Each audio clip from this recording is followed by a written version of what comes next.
Bakso. Wah, udah datang Ini akhirnya nih baksonya. bakso yang ditunggu-tunggu. Oke, silakan. Makasih, Mas. Cobain. Siap. Silakan. Buat Mas Arya Selamat aja makan. nih. Iya, selamat makan. Aku Oke. udah pernah makan. Oh iya, iya sih. Udah sering makan ya, Mas. Bentar. Cobain Lucu ya. banget baksonya, mana warna-warni lagi, Iya, Mas. warna-warni. Bisa dibilang bakso sayur atau bakso pelangi. Nah, itu bahannya dari sayuran dari petani-petani Jagakarsa, teman-teman yang tergabung di Majelis Sayur Jagakarsa. Oh, gitu. Tadi apa, Mas? Majelis sayur? Majelis Sayur. Boleh dijelasin nggak apa sih? tadi Majelis Sayur Mas? itu komunitas para petani di Jagakarsa khususnya. Oh, kayaknya menarik kali ya kalau aku jalan-jalan ngecek langsung. Boleh sama banget, Jagakarsa. boleh banget. Oke, Sobat Tirto, yuk ikutin liputan aku. Ahmad Farijal atau yang kerap disapa Ijal adalah petani di Ciganjur, Jakarta Selatan.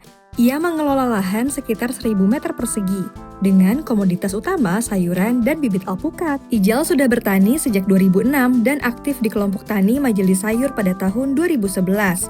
Latar belakang keluarga dan pendidikannya di bidang pertanian membuat dunia tani bukan hal baru baginya. Pengen ngelihat anak-anak kita, lingkungan kita, keluarga kita tumbuh bersama alam dan lingkungannya gitu di tengah hiruk pikuknya Jakarta dengan berbagai macam kepentingannya. Dan ternyata ada loh Jakarta yang masih mementingkan sektor pertanian gitu. Lewat komunitas Majelis Sayur, Ijal melihat satu hal penting. Ternyata masih banyak masyarakat yang tertarik dengan pertanian. Meski begitu, menurutnya generasi muda belum sepenuhnya melirik dunia tani. Saya senangnya itu ketika ada majelis, ketika ada komunitas itu, kita malah ternyata bukan dari basic petani aja mau bertani gitu. Apalagi kita yang basic petani.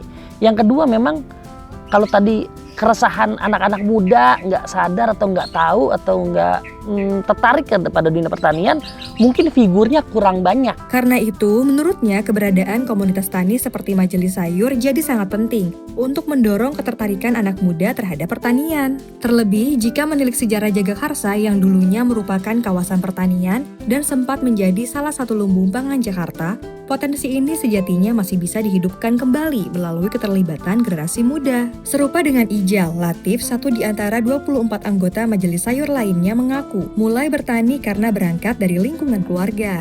Meski begitu, perjalanannya dalam bertani tak selalu mulus. Ia bahkan sempat gagal panen dan berhenti bertani. Pertama kali nyoba itu gagal panen dan itu membuat kayaknya udah dulu deh, berhenti dulu gitu lah. Terus lanjut lagi di 2020. Nah, itu dari situ mulai fokus lagi, tetapi dengan metode yang berbeda dari sebelumnya konvensional ke metode hidroponik. Dari pengalamannya, Latif belajar bahwa bertani bukan cuma soal tanam dan panen. Di balik itu ada nilai kolektivitas yang tumbuh, mempererat hubungan sosial antar warga lewat pendekatan meramban, dengan satu prinsip sederhana, yaitu makan dari apa yang ditanam bersama. Yang selanjutnya itu kan berproses ya. Dari kita sudah selesai nih dengan diri kita dan keluarga kita misalkan, nah kita juga kalau ada lebihan bisa kita bagi-bagian ke tangga atau untuk masyarakat yang lebih luas gitu. Semangat Latif dalam bertani juga tumbuh dari teladan para tetua di Jagakarsa. Salah satunya Yusuf, sosok yang menggagas kebun warga di lingkungan tempat tinggalnya. Yusuf menilai keberadaan komunitas tani sangat berperan penting untuk menjaga semangat bertani bagi generasi muda saat ini. Karena memang dulu moyang kita juga memang petani kan gitu. Nah, untuk generasi penerus ke depannya memang harusnya seperti itu. Tapi dari generasi tuanya harus mencontohkan agar generasi muda termotivasi untuk melanjutkan hal-halnya gitu.